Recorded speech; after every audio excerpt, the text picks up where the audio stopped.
Dans la mythologie juive tunisienne, la goulette a une place à peu près équivalente au Gan Eden de nos midrashim, du paradis. Et on évoque toujours ce lieu-là comme un lieu de plaisir, un lieu de facilité, de confort, d'amitié. Et incontestablement, c'est une partie de la vérité, mais une partie seulement.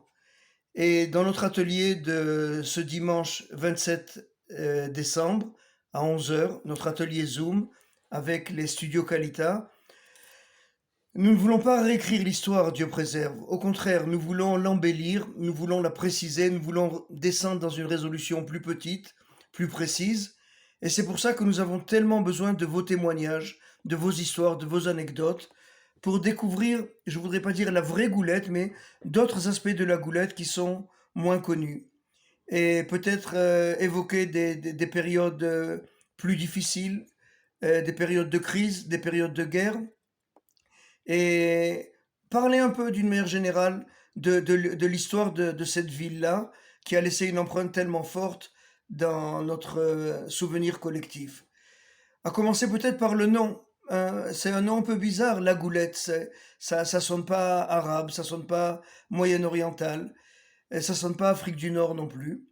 Et peut-être dès maintenant on peut commencer à vous donner ce qu'on appelle en hébreu des shiur des devoirs à faire.